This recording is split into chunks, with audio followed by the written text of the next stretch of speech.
যুদ্ধের ময়দানে তরুণরা লড়াই করবে, পরবর্তীতে সুবিধা ভোগ করবে সুবিধাভোগীরা।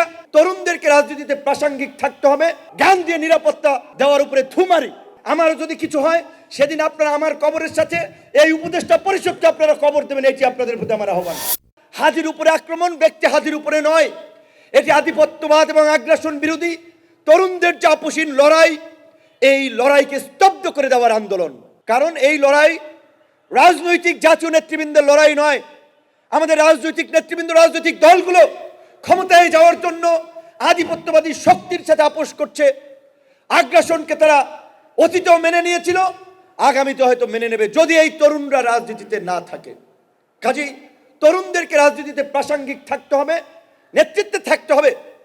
আগামী যে জাতীয় সংসদ নির্বাচন হচ্ছে, অবশ্যই আমি মনে করি এই ঐতিহাসিক পার্লামেন্ট, যেই পার্লামেন্টে জুলাইয়ের আকাঙ্ক্ষার ভিত্তিতে জুলাই জাতীয় সনদ নিয়ে আলোচনা হবে, ওই সনদ বাস্তবায়নের মাধ্যমে নতুন বাংলাদেশের যাত্রা হবে।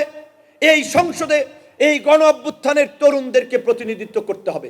দেশবাসীকে বলবো, যেখান থেকে যেই তরুণরা দাঁড়াচ্ছে সেই তরুণদেরকে সমর্থন করতে হবে।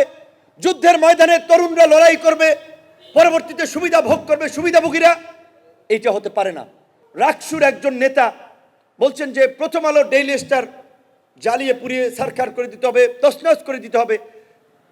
শিক্ষিত তরুণ প্রজন্মের প্রগতিশীল তরুণরা যদি এই ধ্বংসের কথা বলে, প্রকাশ্যে যদি নাশকতাতে উস্কানি দেয়, তাহলে তো দেশে বিশৃঙ্খলা লেগেই থাকবে। আমাদের ভাই হাদি, যার মৃত্যু গোটা দেশকে কাঁদিয়েছিল, তার লড়াইটা আমরা করেছিলাম, আমাদের থেকেই সে অনুপ্রাণিত। সেই লড়াই ধ্বংসের নয়, সেই লড়াই নির্মাণের। তাহলে সেই আমাদের নির্মাণের সহযোদ্ধার মৃত্যুকে কেন্দ্র করে গত কয়েকদিন আগে যে নাশকতা এবং অস্থিরতা তৈরি করেছিল, এটি কিন্তু দেশকে একটি বিপর্যয়ের দিকে নিয়ে যেতে পারত। কেউ যদি মাইকে বিসমিল্লাহির রহমানির রহিম বইলা জাতির উদ্দেশ্যে ভাষণ শুরু করে দিত, আগে কিন্তু ভুক্তভোগী হইত জুলাই সহযোদ্ধারা। কাজেই এই কথা কিন্তু আমাদেরকে পরিষ্কার মনে রাখতে হবে, যে কোনো পরিস্থিতিতে গণতান্ত্রিক প্রক্রিয়ায় বাংলাদেশের উত্তরণ সেটি কেবলমাত্র একটি নির্বাচনের মাধ্যমে হতে পারে। এটি ছাড়া বাংলাদেশকে সঠিক ট্র্যাকে তোলার কোনো রাস্তা নাই। সেই জায়গায় যেন আমরা সতর্ক থাকি। এবং আপনারা শুনেছেন, পত্রপত্রিকা এসেছে, আমাদের অনেককে গানম্যান দেওয়া হচ্ছে সরকারের পক্ষ থেকে। যে এই সরকারের আইন শৃঙ্খলা বাহিনী প্রকাশ্যে পোশাক পরিহিত অবস্থায় অফিসের সামনে পিটিয়ে মারে, সেই বিচার না হওয়া পর্যন্ত ওই সরকারের জ্ঞান দিয়ে নিরাপত্তা দেওয়ার উপরে থুমারি। আমরা পরিষ্কারভাবে বলছি, 29 অগস্টের ঘটনায় বিচার না হওয়া পর্যন্ত আমার গানম্যানের দরকার নাই, আমি গানম্যান নেব না, আমি প্রত্যাখ্যান করছি। এবং সরকারকে বলতে চাই, গানম্যান দিয়ে গুটি কয়েক ব্যক্তিকে নিরাপত্তা দিয়ে দেশকে নিরাপদ করতে পারবেন না। গোটা দেশের মানুষের নিরাপত্তায় সরকারকে ঢেলে সাজান, আইন শৃঙ্খলা বাহিনীকে ঢেলে সাজান।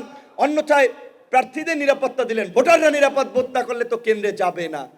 আমার উপরে এই সরকার আমলে যে আক্রমণ হয়েছে, সেটি আপনারা জানেন, পুলিশ এবং সেনাবাহিনীর পোশাক পরিহিত দুর্বৃত্তদের দ্বারা। এই ঘটনায় যেহেতু 30 কার্য দিবসের নোটিশ জারি করে 4 সেপ্টেম্বর থেকে এখন পর্যন্ত বিচার করে নাই, তার মানে এই ঘটনায় সরকারের মৌন সমর্থন রয়েছে। এবং যদি বিচার না হয়, তার জন্য দায়ী থাকবে সরকার। এবং আমি এই ঘটনার জন্য ডক্টর ইউনূস এবং তার উপদেষ্টা পরিষদকে আমি দায়ী করব। তাই আমি আবার বলছি, আমি গানম্যান নেব না। আমার যদি কিছু হয় সেদিন আপনারা আমার কবরের সাথে এই উপদেষ্টা পরিষদকে আপনারা কবর দেবেন, এটি আপনাদের প্রতি আমার আহ্বান। খবরের কাগজ, নিখাদ, নির্ভীক, নিরপেক্ষ।